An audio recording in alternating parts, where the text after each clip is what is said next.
Você quer apoiar o nosso canal e nos ajudar a produzir mais conteúdo para você? É simples. Basta você acessar o link da lojinha na descrição sempre que precisar comprar algum produto. Com este simples gesto, você estará nos ajudando muito. O que a gente precisa para a gente ser feliz? Nós falamos o tempo todo sobre essa tal felicidade. Nós acompanhamos o tempo todo as pessoas na tentativa de serem felizes. As nossas redes sociais, né? Tanta gente publicando aquilo que faz feliz. E até mesmo mentindo em torno daquilo que nos faz felizes. O que nos torna felizes? O que nos torna realizados? E a partir dessas perguntas, nós começamos a desmentir. Porque nós mentimos para nós. Quantas vezes eu encontro pessoas, eu identifico isso em mim, uma estrutura mentirosa em torno da realização. Fingimos que estamos realizados.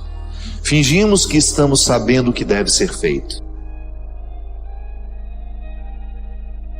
Ficamos muitas vezes na superfície das coisas, das situações, e nem temos coragem de tocar naquilo que de fato precisa ser tocado para que a nossa vida seja melhor.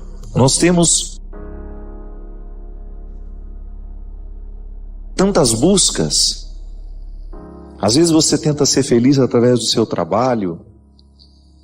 Sim, trabalha porque você quer conquistar alguma coisa que lhe faça feliz. Namora. Tenta ser feliz através desse namoro, ou já se casou. Tenta ser feliz neste casamento. Essa vida é tão curta, né? Para que a gente desperdice a oportunidade de sermos homens e mulheres realizados, realizadas, felizes. Porque esse é o desejo de Deus para nós. Conversão é isso. É você identificar se na estrutura da sua vida hoje existe alguma coisa que esteja sendo um obstáculo à sua realização humana. Então, quando eu olho para a estrutura da minha vida, aquilo que hoje eu preciso renunciar, eu estou vendo uma realidade que é favorável ao meu crescimento. Eu preciso identificar o que hoje, na estrutura da minha vida, está representando um obstáculo à minha realização. Pode ser que você identifique uma amizade, por exemplo. Uma pseudo-amizade, uma falsa amizade, um coleguismo, que tem sido um obstáculo para o seu crescimento espiritual, afetivo, né?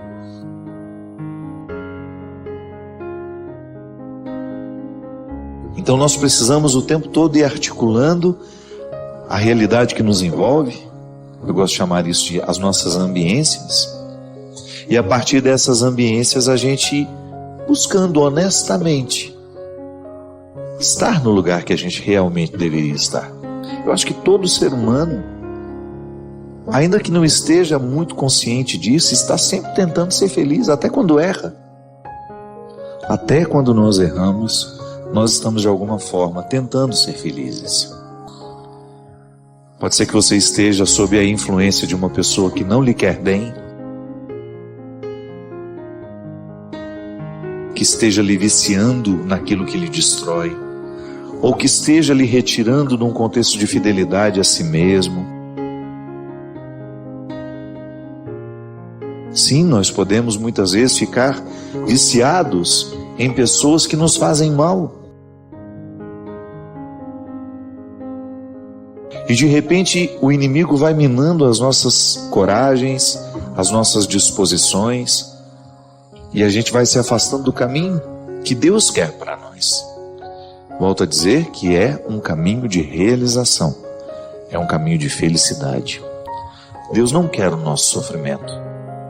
A gente sofre porque nós somos humanos, faz parte da nossa condição, mas é muito mesquinho a gente ficar pensando que Deus ficou mandando aqueles sofrimentos para nós.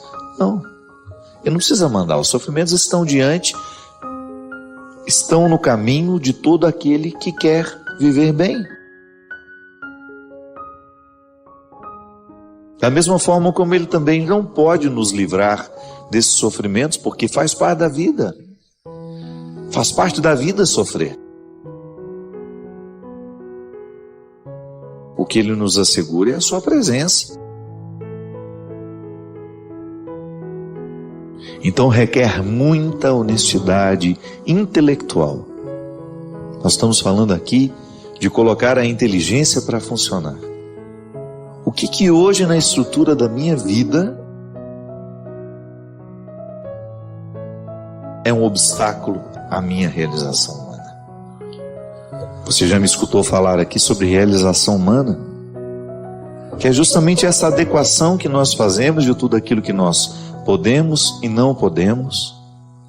Sim, porque um ser humano realizado é aquele que já tomou conhecimento de tudo que pode e de tudo que não pode. E a partir deste poder e não poder, cria-se um espaço de satisfação.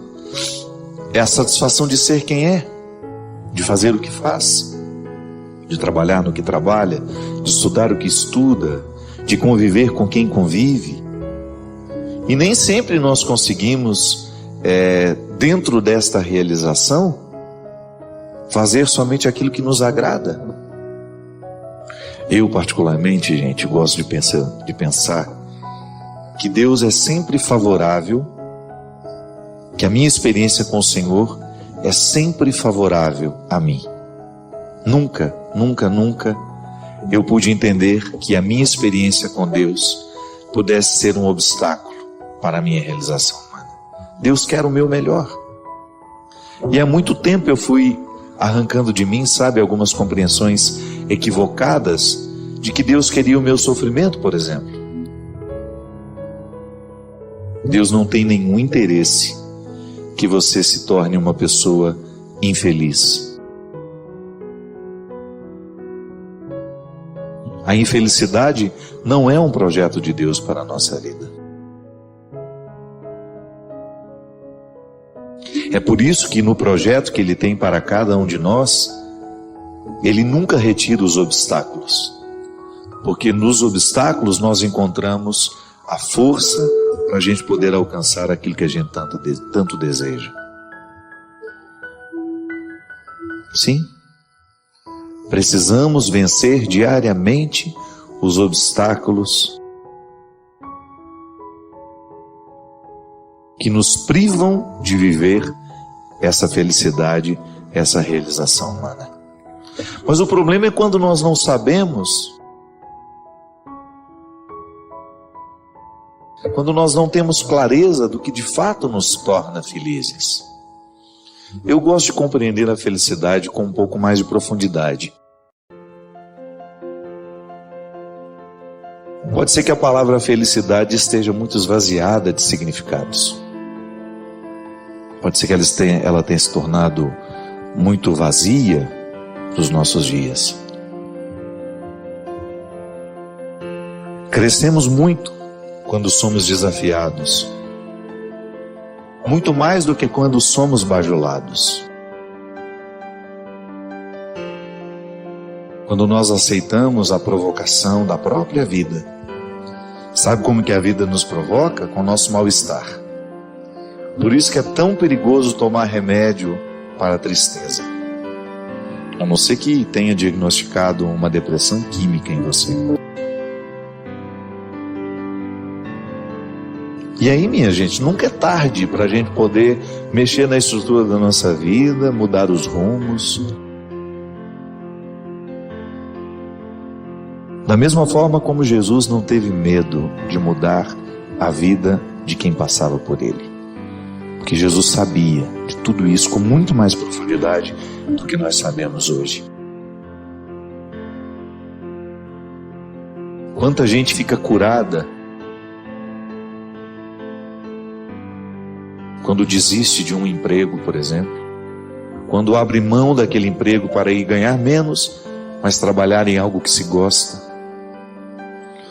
Quanta gente termina o seu conflito quando termina um relacionamento. Mas sofre, mas pelo menos está sofrendo para curar.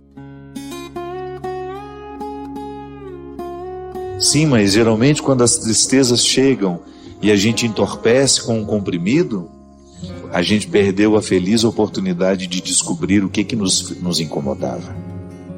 E aí a gente não muda o que incomoda. Você só vai jogando comprimidos sobre a sua tristeza. E por isso não resolve. Apenas vai passando de um dia para o outro, jogando o conflito para frente, quando na verdade o que resolveria, que retiraria a necessidade do comprimido é um enfrentamento, uma mudança das peças do tabuleiro. Quantas pessoas resolvem suas tristezas, suas angústias, quando são capazes de colocar as pessoas nos lugares certos? Quando você blinda o seu coração para que ele não seja alvo do desamor do outro.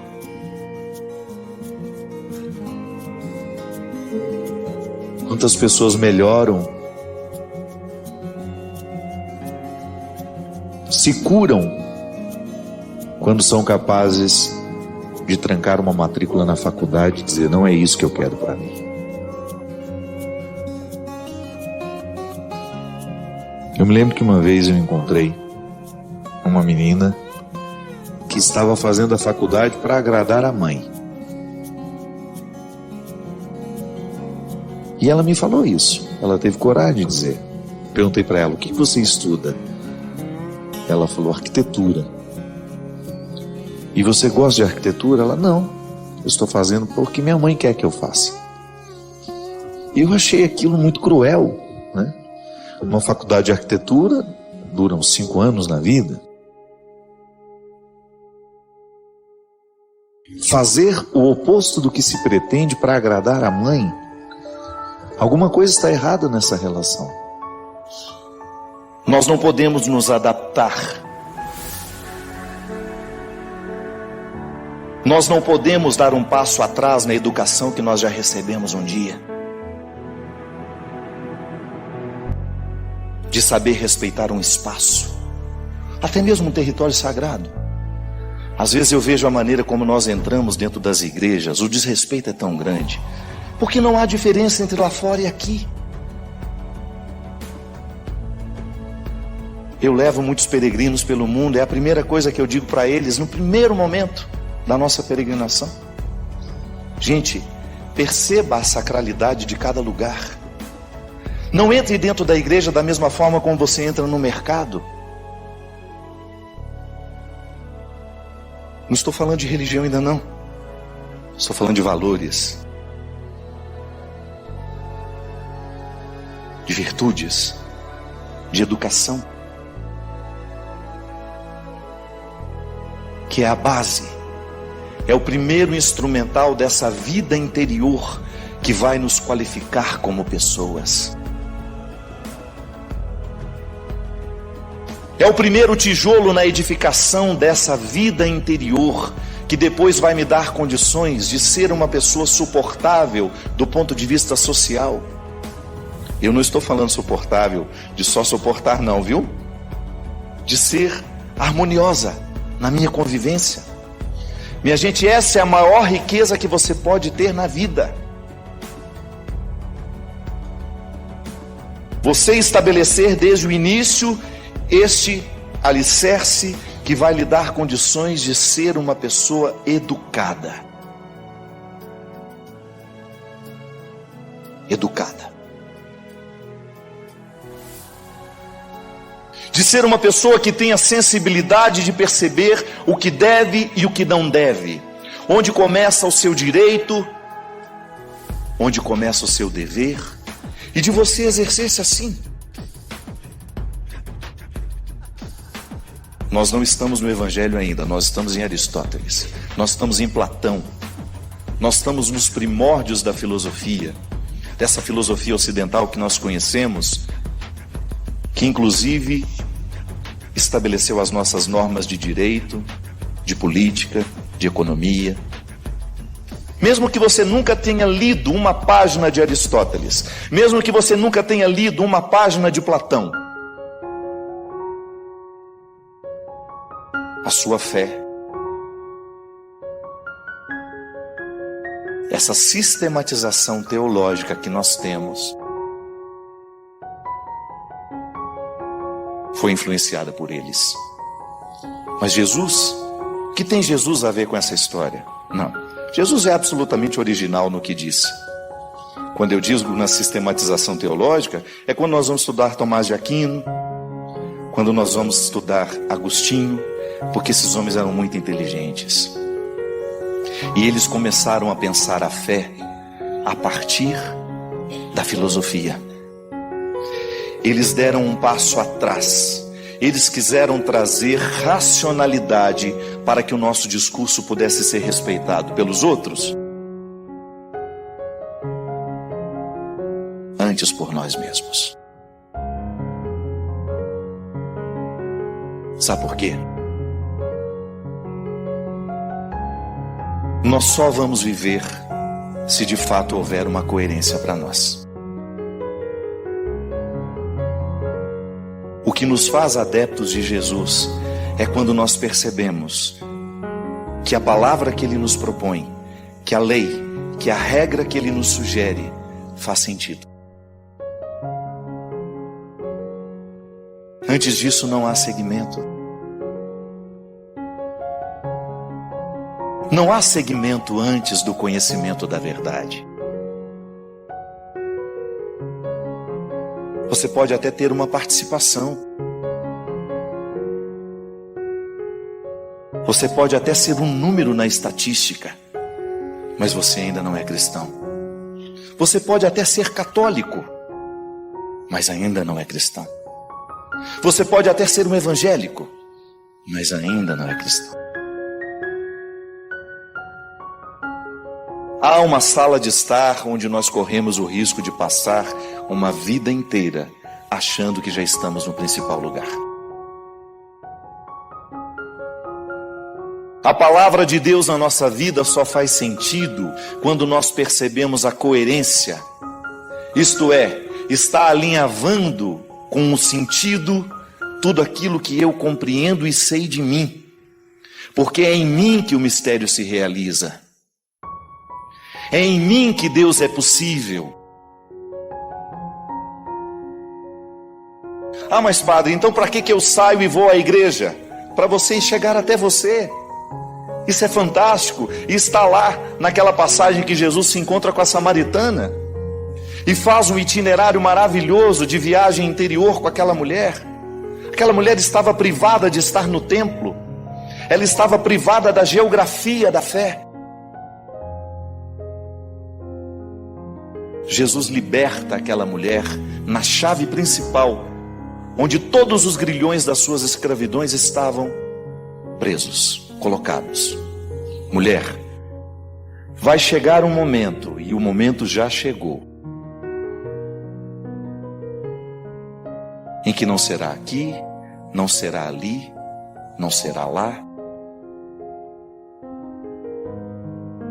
mas será em si mesmo, em espírito, em verdade.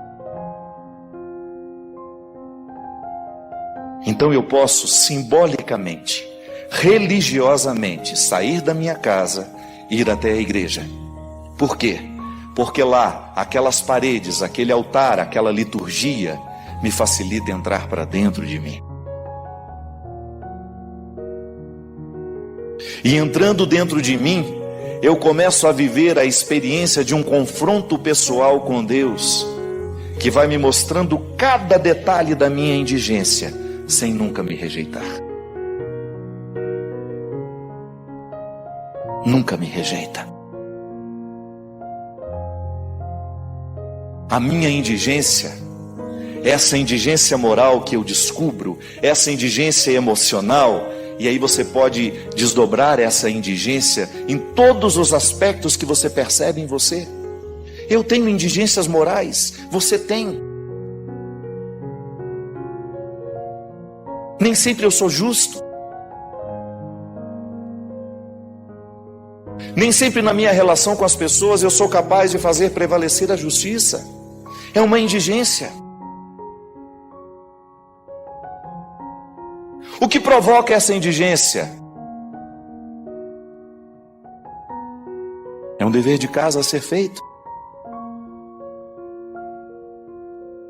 Em algum momento da minha vida, alguém me traumatizou, alguém me negligenciou uma necessidade, e pode ser que aquilo tenha ficado definitivo em mim, o medo de não ter. Geralmente, quando a gente foi muito pobre na infância, a gente leva um tempo para ser generoso depois que a vida nos deu alguma coisa.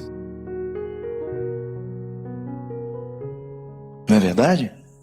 Há pessoas que não. Há pessoas que parece que já saem da pobreza prontos para a generosidade, mas nem sempre é assim. Quantas vezes eu experimentei isso em mim? Vivi muita indigência material e de repente eu tinha. De repente não estou mais privado. Mas a minha tendência era acumular. Sabe o que era isso? Não estou falando de dinheiro não estou falando de coisa boba. Calça, sapato, camisa. Gente, eu sou daquela geração que tinha um sapato 2, 3 anos, que usava até aquilo furar por baixo. A gente colocava uma fita isolante para evitar o buraco aparecer. Os dedos já não podiam nem levantar. Eu sou dessa fase. Experimentei muito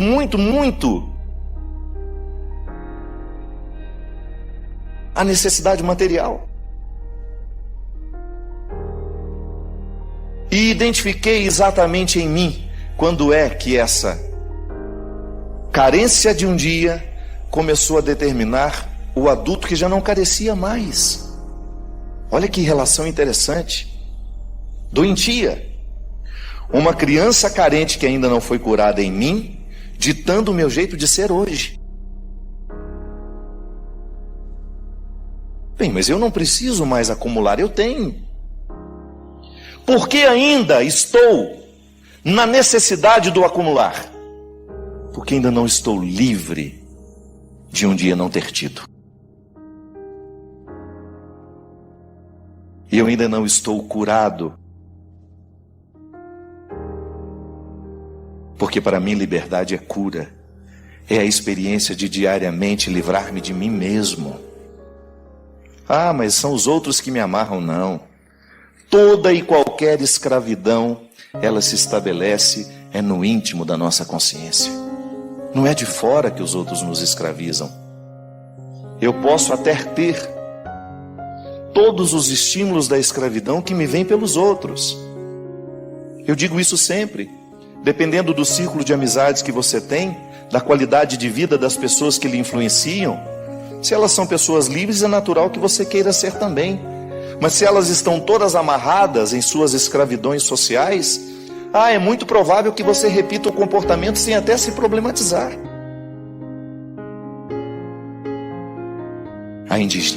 A indigência moral, ela não é a superação da indigência moral, não é processual, assim como é a superação da indigência física. O controle, digamos, porque indigentes físicos nós seremos a vida inteira. O seu corpo continua limitado, a sua pele continua sem ser posta ao sol. Desculpe-me, é o sol também, né? Ao fogo, mas está administrada. Você assimilou essa indigência. Você sabe muito bem que você não pode pular de um prédio de 10 andares. Seu corpo não está preparado para isso. Agora eu pergunto, por que nós não vivemos o mesmo cuidado com a indigência moral? Por que nós não temos os mesmos cercados de proteção que nós temos para a indigência física? Mas eu achei interessante porque ela está vivendo um pouco um conflito que tem sido muito comum nos dias de hoje. Ela fala: padre, o que tem me feito sofrer é o meu questionamento sobre a vida. Eu me vejo, me amo, me importo com o que pensam de mim, mas de forma positiva. As críticas eu uso para melhorar, os elogios enchem meu ego, tudo bem. Aliás, eu era assim. Até que comecei a me questionar o porquê de me sentir satisfeita com essas coisas. Afinal, só tem importância para mim, e ao concluir que todos nós somos sozinhos. No fundo, somos sozinhos. Chegar a essa conclusão me desesperou. Retirou até mesmo o sentido do que eu tinha para esse reconhecimento que o outro me dava. Eu me sinto só. E como se só eu me preocupasse comigo. Quando me falam, sinto acolhida, mas quando penso que o que as outras pessoas falam são palavras jogadas fora, eu vejo o quanto só eu tenho importância para mim. Minha solidão se aprofunda e eu me pergunto, então, para que viver? Para que estudar, trabalhar, procriar, se isso só tem sentido para mim?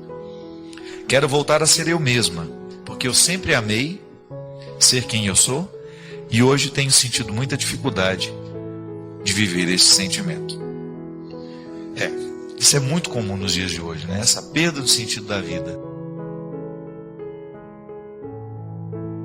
Primeiro que ela fala uma coisa que é muito verdadeira. No fundo, nós somos sós. Ninguém pode nos livrar dessa solidão.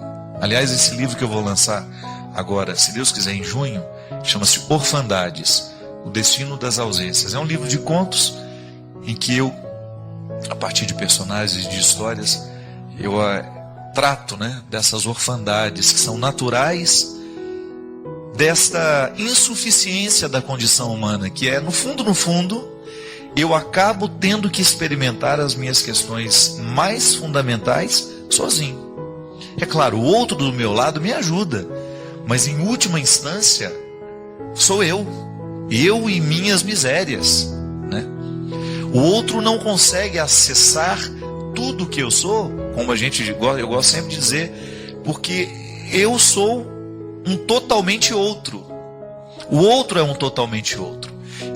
Por mais que eu esteja ao lado daquela pessoa, eu não tenho como acessar a totalidade dela.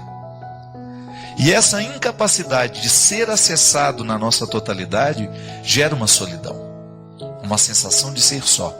Porque é aquele momento em que você não tem palavras para definir o que você sente. Essa é a solidão. É aquele sentimento que nem você entende. É aquela mágoa que nem você compreende porque tem. É neste lugar de solidão que moram todos esses sentimentos que são muitas vezes difíceis de serem entendidos. Agora, é interessante que a sociedade moderna tem acentuado muito essa sensação de solidão, pelas características que são próprias dos dias de hoje, né? A dificuldade dos vínculos, como nós já falamos em outros momentos também, a facilidade com que as pessoas se desprezam, com que elas se trocam, a falta de fidelidade, a falta de confiança, muitas vezes a falta de verdade na relação. Isso aprofunda muitas vezes essa solidão. Faz com que a gente se sinta cada vez mais solitários. E volto a dizer, não é essa solidão de você não ter alguém ao lado. Não, estou falando daquela que você experimenta de maneira inevitável, mesmo que você esteja rodeado de pessoas. Até na abertura do livro, eu estou escrevendo um texto para colocar lá. Eu estava pensando nisso ontem. Estava escrevendo lá. Não há cuidado humano que possa nos socorrer desta sensação de solidão. Eu acho que é a solidão que nós vamos experimentar na hora da morte, né? Que é quando você, mesmo que você tenha um médico segurando na sua mão, mesmo que você tenha um amigo, uma mãe, você vai só.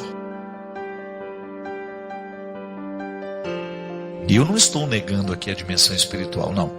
Eu estou falando da matéria. É deste corpo que tem fim, deste corpo que padece solitário, né?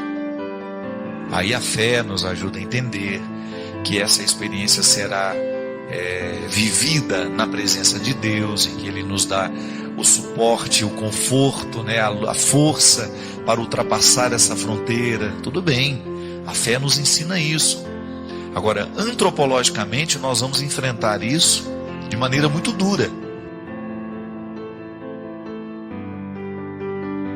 Agora, como é que eu posso fazer para que essa orfandade, essa solidão, não venha retirar as minhas esperanças? Como aqui, né?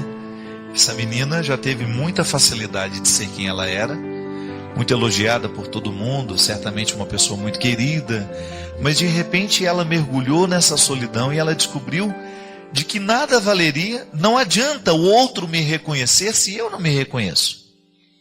Não adianta o outro me querer bem se eu não me quero, se eu não me acolho. E aí, minha gente, nós entramos nessa questão que nós já tocamos tantas vezes, mas que ela é sempre atual, ela é sempre necessária de ser dita. O ser humano que não se acolhe, o ser humano que não se conhece, que não está disposto a viver esse dilema de ser quem é, não vai alcançar.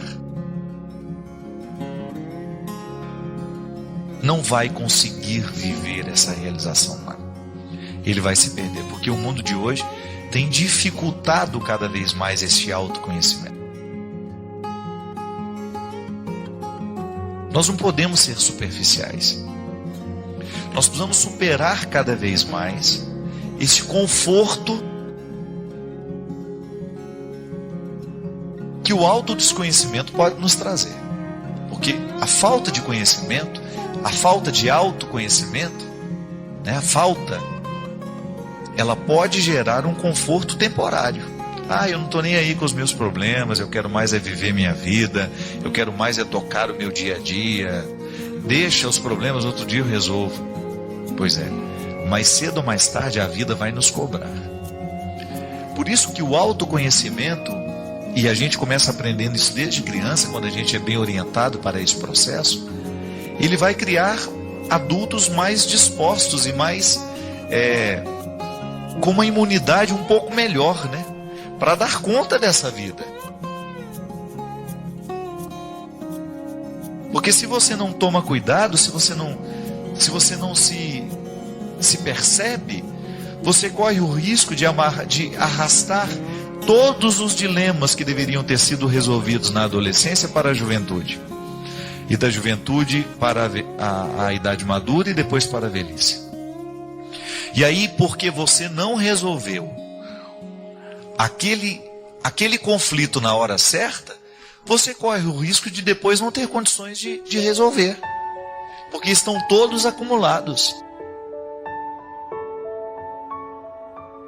Superar essa superficialidade dia a dia é inevitável. Olha, a nossa cultura, ela favorece a superficialidade.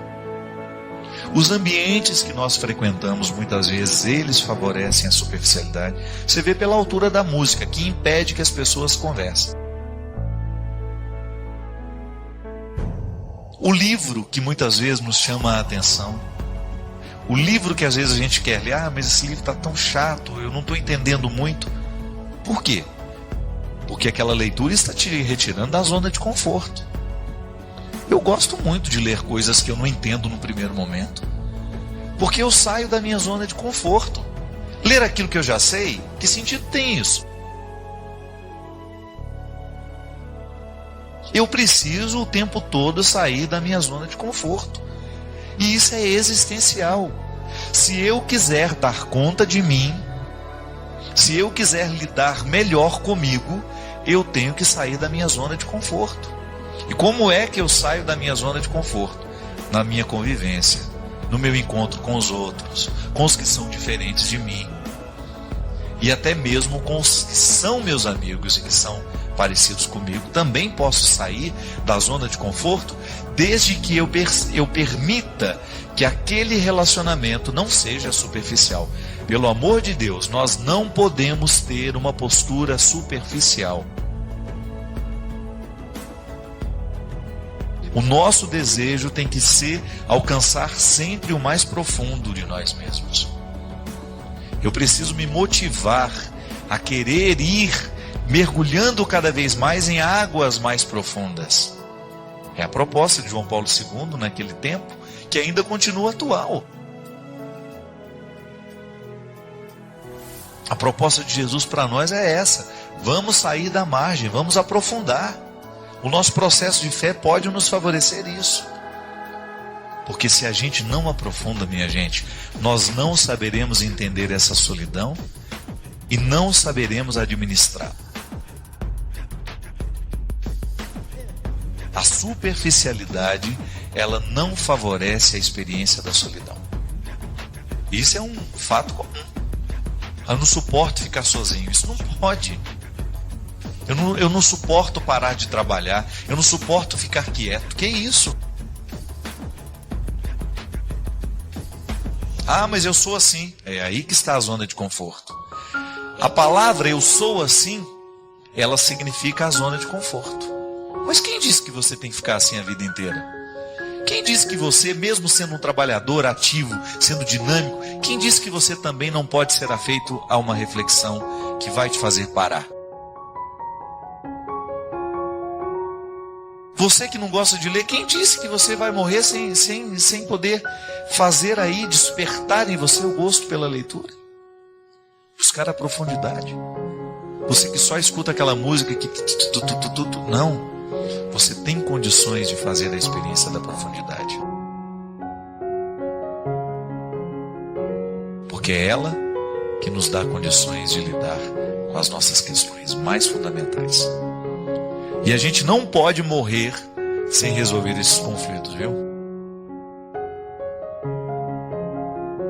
E eu quero sempre oferecer o programa de direção espiritual como uma oportunidade para a gente aprofundar essas questões humanas. Para a gente poder refletir a vida. E a partir da reflexão que fazemos, ultrapassar essa zona de conforto e chegar do lado de lá um pouco melhor do que quando estávamos aqui. Eu lembro que na semana passada nós falávamos de pessoas que têm dificuldade de tomar decisões que lhes são favoráveis. Por quê? Porque estão escravizadas ao sofrimento. Interessante isso, não é? Triste de perceber que muitas vezes nós entramos em processos viciosos tão autodestrutivos que nós perdemos a capacidade de decidir por nós. São relacionamentos que escravizam, relacionamentos em todos os âmbitos, né? Desde um namoro, uma relação de amizade, até mesmo uma vida conjugal. Quando você percebe que você, para que aquele relacionamento dê certo, você tem de perder a sua pertença. Você tem de abrir mão de tudo que você é. Isso é cruel, não é? Isso não é amor. A gente pode até acreditar na capacidade que o humano tem de viver um certo martírio pelo outro. Mas isso não pode se transformar em aniquilamento do ser. Mesmo porque se eu aniquilo quem eu sou, eu deixo de me possuir e eu não tenho o que oferecer ao outro mais. Nós começamos a morrer, minha gente, no momento em que a gente passa a pensar errado. No momento em que a gente substitui um pensamento bom por um pensamento ruim. Quando nós substituímos um pensamento positivo, né? Quando a gente acorda de manhã e você, ao invés de perceber o que está sendo bom, você se fixa naquilo que está defeituoso. E então você impede o seu coração de estar em harmonia, de bater favorável, né? E coração que não bate favorável apanha. Nós não podemos ter um coração que fica apanhando o tempo todo. A fragilidade não pode nos assustar. É como um cristal. Eu tenho uma peça na minha casa que é preciosa. Então eu tenho que guardar de um jeito que ela não esteja exposta aos riscos de ser tratada de qualquer jeito, né? Por quê? Porque ela é de cristal. Ela é frágil. Então, o que é frágil me indica que haverá um cuidado maior. Nós não temos almas rudes. Nós temos almas frágeis. E por isso que dentro de nós precisamos passar constantemente pela experiência do cuidado, pela experiência da compaixão, pela experiência da amorização. Porque se a gente não coloca amor nesse coração, se a gente não converte o nosso coração, querer o bem vai ser sempre um processo penoso para nós. Então, é neste território que nós somos, que nós travamos essa luta diária de começar a ter um coração que seja amigo. Então, quando eu tenho a facilidade de alimentar sentimentos opressivos, por exemplo, eu estou sendo desfavorável ao meu coração. Porque uma pessoa que é dominada por sentimentos opressivos, por pensamentos opressivos, ela vai ter muita dificuldade de viver harmoniosamente, de buscar equilíbrio nas coisas, nas realidades. Quando nós dizemos a expressão coração, nós estamos falando da nossa totalidade. É como se houvesse em nós um centro onde tudo é decidido, né? E na verdade o nosso coração é o cérebro, né? O que realmente decide todas os sentimentos, tudo aquilo que nos povoa é no cérebro. Mas nós gostamos de dizer que é o coração que decide, quando nós estamos nos referindo às dimensões emocionais que também são cerebrais, também são racionais. É tudo aqui, na nossa cabeça. E é aí que entra a questão. Quando eu tenho um coração que me é favorável, quando o meu coração está convertido, eu não vou precisar fazer muito esforço para querer o bem. Isso é fantástico, minha gente. A gente identificar que a conversão, a verdadeira conversão, faz com que o bem seja natural em nós. Nessa música a gente tem a frase também de São Paulo, que nem sempre a gente faz o bem que a gente quer. Por quê? É a concupiscência. Uma palavra difícil, né? Que fala de uma coisa muito simples. O que é a concupiscência? A tendência natural que nós temos de errar. E a conversão é isso, é você colocar a concupiscência num certo controle. É você identificar que em você existe uma fragilidade que precisa de cuidado. Eu sempre gosto desse exemplo. E é interessante a gente compreender que a conversão, essa aproximação que nós fazemos de Deus para ter um coração melhor, gosto sempre de dizer isso, o processo religioso na vida humana é justamente para nos ajudar a lidar com as questões humanas. A espiritualidade, ela só é benéfica a partir do momento em que ela transforma o que é carnal. E aí sim, na dimensão corpórea, né, na dimensão material da vida, nós experimentamos os benefícios da espiritualidade. É no corpo que nós vivemos a mística. E é por isso que a conversão é sempre uma transformação de mentalidade. São Paulo já falava isso. Então Paulo entendeu que a conversão é a mudança de mentalidade. O verdadeiro cristão é aquele que está constantemente passando por um processo de transformação mental. Olha que fantástico isso. Você sabe que cada vez que você aprende uma coisa nova, o seu cérebro é modificado fisicamente? Ele sofre modificações físicas. Então, quando nós mergulhamos no mistério do cristianismo, nós começamos a assimilar um jeito de ser e de pensar de Jesus. Se você for pensar, hoje nós somos proibidos de viver o nosso cristianismo? Não. Só que nós estamos dentro de uma sociedade que está fechando o cerco, cada vez mais. A partir do momento que nós assumimos o cristianismo como uma proposta de vida, fazer o bem deve ser uma satisfação, um prazer. Você sabe disso, já cansamos de falar isso aqui. A agressividade, ela é absolutamente necessária na vida humana. E como é que nós devemos exercer a nossa agressividade? Sonhando alto, buscando no nosso dia a dia a melhoria de nós mesmos. Porque se nós não fazemos isso, nós vamos começar a agredir as pessoas. Fisicamente até. Vamos agredir com as nossas palavras, vamos agredir com os nossos gestos, com a nossa postura. Existem pessoas que nunca levantaram a mão para dar um tapa no outro, na outra pessoa, mas é agressiva o tempo todo. A agressividade que nós precisamos ter é aquela que não nos permite ficar estacionados naquilo que nós já alcançamos de nós mesmos. Essa sim é a agressividade a que Jesus se referia. Que Jesus dizia que é preciso ser violento para conquistar o reino dos céus. Mas não no sentido de retirar a espada e sair matando todo mundo que passa pela nossa frente, não. A violência tem que ser quando você se encoraja para matar tudo aquilo que em você é nocivo. Tudo aquilo que em você é diabólico. Tudo aquilo que em você, aquilo que em nós é prejudicial a nós mesmos. E juntos a gente vai fazendo esse mundo ser cada vez melhor. Porque onde uma pessoa estiver fazendo o bem, o mal não terá oportunidade de crescer. E para isso vivemos. Toda oportunidade que eu tive de ficar com a minha mãe, de uns anos para cá, eu sempre ficava com essa consciência, em essência. Eu estava no momento presente. Eu quis estar. Primeiro porque eu descobri que eu tinha pressa, minha mãe não. Eu tenho destreza para andar, minha mãe não.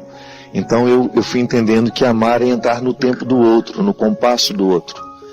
Então todas as vezes que eu pude estar com ela, eu quis estar no tempo dela, não impor o meu tempo a ela, que ela não suportaria.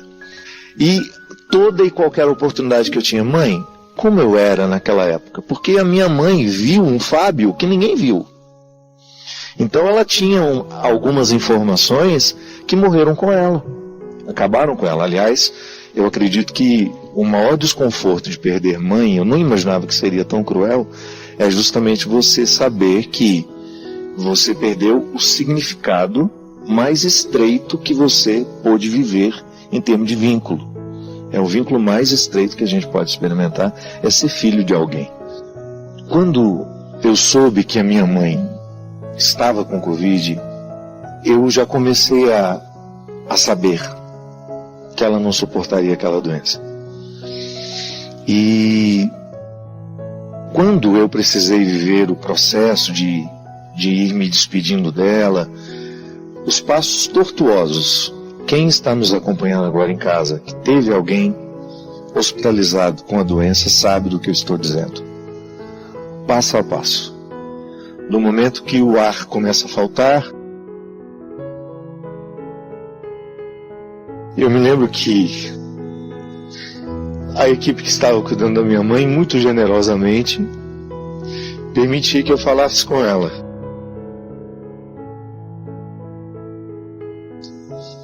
E eu me lembro que no dia que ela teve a primeira crise de falta de ar, que eu vi como a doença era cruel, que eu já sabia, mas ver a minha mãe com aquela falta de ar e eles precisaram me ligar na hora porque foi a única forma que ela teve de se acalmar.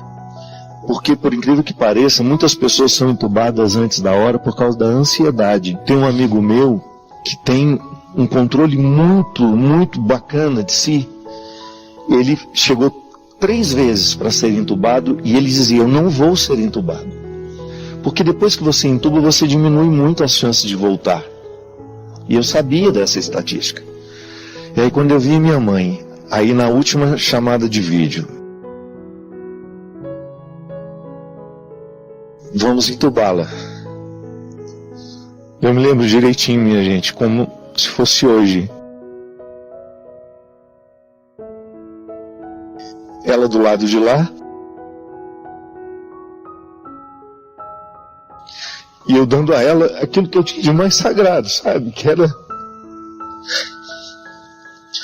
o ser padre que ela tanto admirou, que ela tanto ficou feliz por eu ser. Eu não fiquei padre por causa da minha mãe, mas a minha mãe tinha uma alegria por eu ser padre, e eu fui fazer com ela uma oração, como se eu fosse alguém que estava em paz e tranquilo com aquilo que estava acontecendo.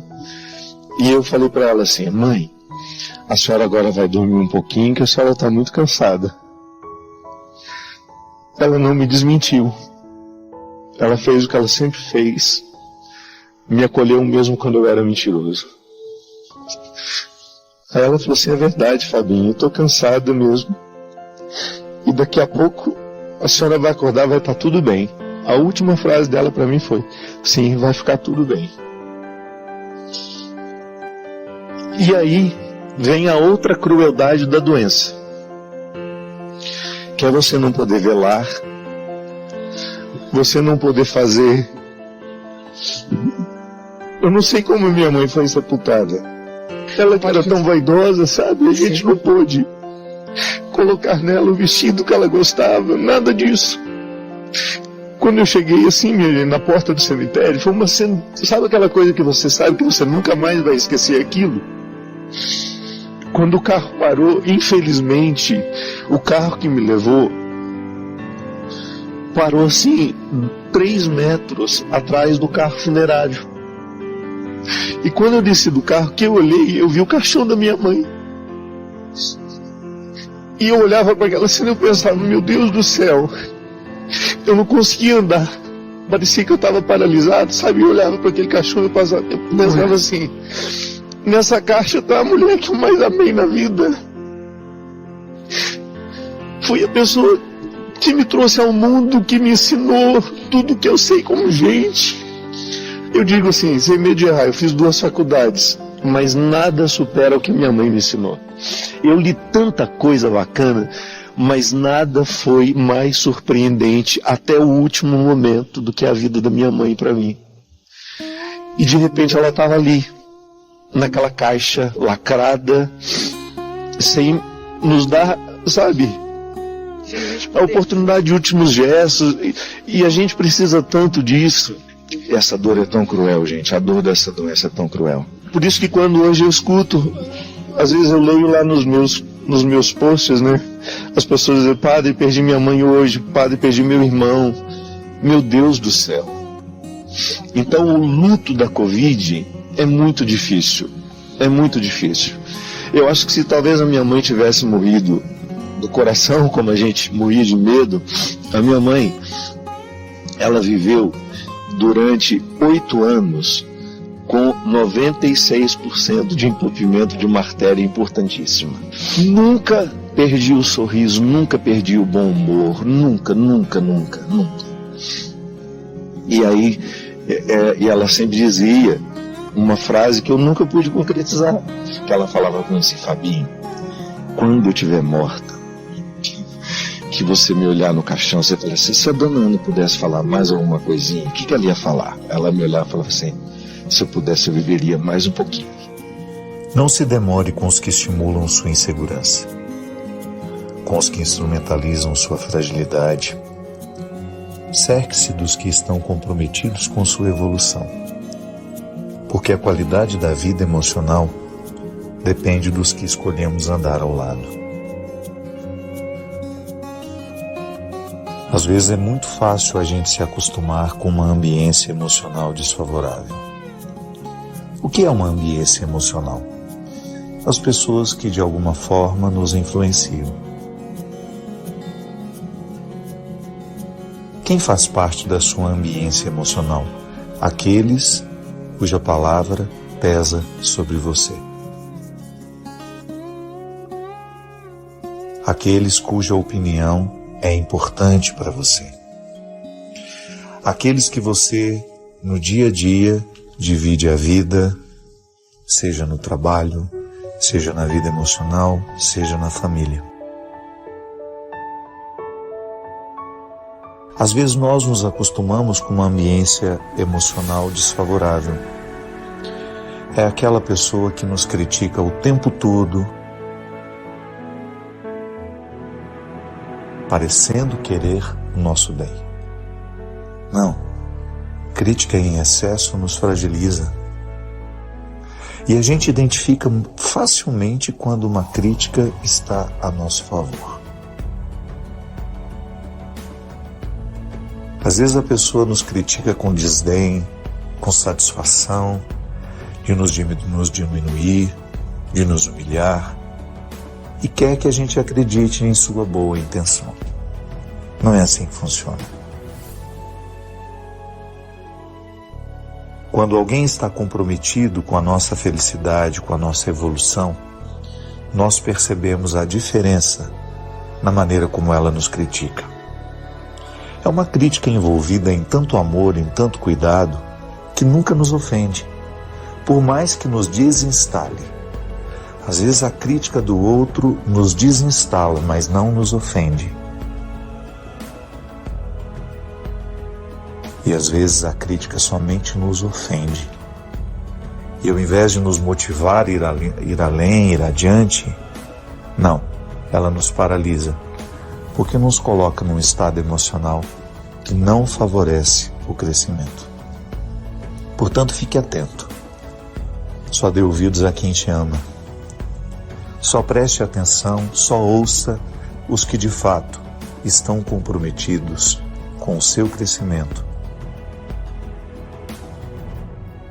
Desejo a todos vocês que assistiram o vídeo até o final, que tenham um ótimo dia e sejam abençoados na graça de Deus Pai, em nome do Pai, do Filho e do Espírito Santo. Amém.